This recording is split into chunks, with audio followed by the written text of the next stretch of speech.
Hello friends, अगला सवाल एक मेंबर की तरफ से है पावर ऑफ अटॉर्नी के हवाले से कि जब एक प्रॉपर्टी की सेल हो और उसके सेल के टाइम पे पावर ऑफ अटॉर्नी लिया जाए उसके हवाले से।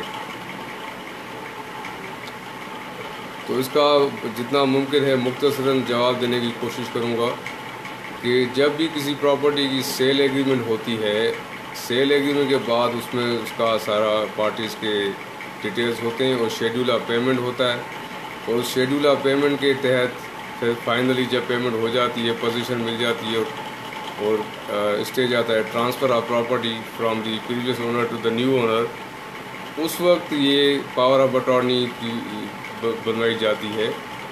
अब पावर ऑफ अटॉर्नी बनाने का जो सबसे मेन रीज़न है एंड द ओनली रीज़न कि उसमें टैक्सेस बच जाते हैं।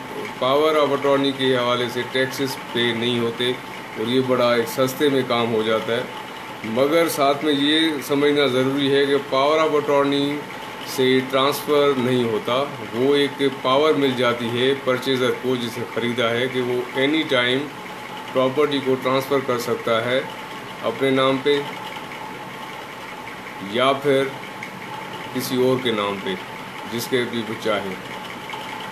तो समझने की बात यह कि property doesn't get transferred from the previous owner to the new owner, लेकिन परचेज़र को पावर होती है कि वो खुद जब चाहे इसकी रजिस्ट्री यानी सेल डीड या कन्वेंस डीड करा के ट्रांसफ़र करवा सकता है।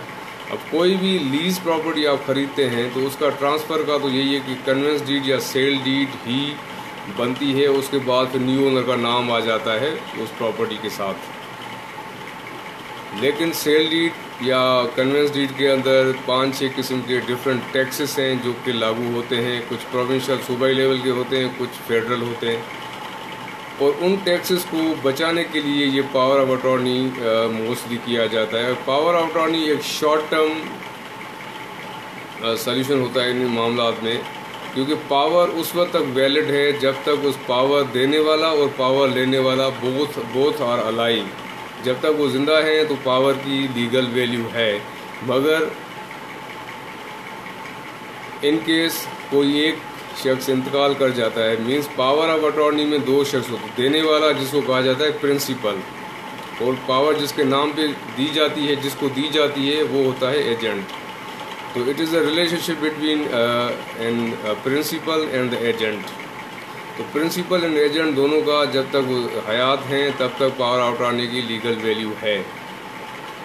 इन केस अगर किसी एक की भी डेथ हो जाती है तो power of attorney ceases to be illegally enforceable.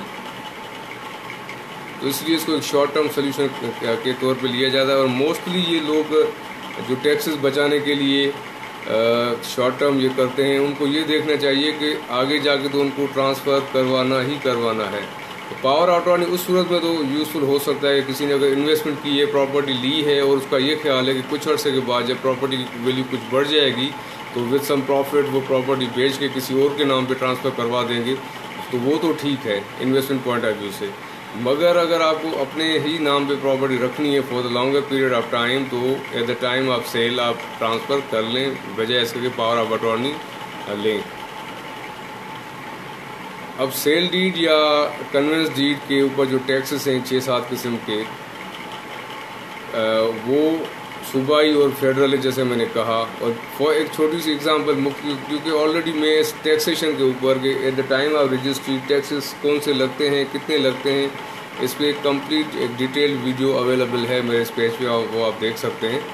इसमें आप यूँ समझ लें कि अगर कोई एक प्रॉपर्टी है 2-2.5 करोड़ तक की मार्केट वैल्यू है उसकी, तो उसकी जो ऑफिशियल वैल्यू है वो उसे 50% पे रखी जाती है। यानी एक डीसी रेट लिस्ट होती है, एक होती है एफबीआर की रेट लिस्ट। तो तकरीबन ये 50% पे, अगर 2 करोड़ की प्रॉपर्टी मार्केट वैल्यू है तो उसकी ऑफिशियल वैल्यू जो है वो 1 करोड़ होगी और उस 1 करोड़ के ऊपर 1%, 1%, 1%, 0.5% करके डिफरेंट टैक्सेस लगते हैं, जो कि तकरीबन बन जाते हैं 5-6 लाख तक। फ़र्ज़ करें आप एक प्रॉपर्टी ख़रीदते हैं 2 करोड़ मालियत की और उसका रजिस्ट्री कराते हैं तो उसकी फिर ये तकरीबन 5 से 6 लाख तक के टैक्सेस लग जाते हैं और प्रॉपर्टी फिर ट्रांसफ़र हो जाती है। और इन टैक्सेस को बचाने के लिए पावर ऑफ अटॉर्नी का ऑप्शन यूज़ किया जाता है और उसका मैंने आपको शुरू में जैसे बताया कि उसके क्या फ़वायद हैं और क्या नुकसान हैं। फ़वाइद ये हैं कि for the time being taxes बच जाते हैं। नुकसान ये हैं कि अगर इन केस आगे डेथ हो जाती है किसी की भी, देने वाले की या पावर लेने वाले की, तो कॉम्प्लिकेशंस स्टार्ट हो जाती हैं। और ये जो डीसी रेट लिस्ट है या एफबीआर की रेट लिस्ट है, ये एरिया टू एरिया वेरी करती है, डिफ़र करती है, मुख्तलिफ है, मुख्तलिफ एरियाज़ की मुख्तलिफ वैल्यूज़ हैं, रेट लिस्ट हैं। तो इसका आसान तरीका ये होता है कि आपका जो सब रजिस्ट्रार ऑफिस है अपने एरिया का, जहाँ भी प्रॉपर्टी है, वहाँ जाके आप इसकी वैल्यूएशन निकाल सकते हैं, कितने टैक्स लगेंगे। मैंने आपको मिसाल दी, क्लिफ्टन के एरिया में अगर प्रॉपर्टी 2 करोड़ की है तो उसकी ऑफिशियल जो गवर्नमेंट की रेट लिस्ट में वैल्यू होगी वो उसके 50% पे यानी 1 करोड़ की होगी, और उसके ऊपर टैक्सेस लग जाते हैं कोई 5 से 6 लाख तक के। Thank you.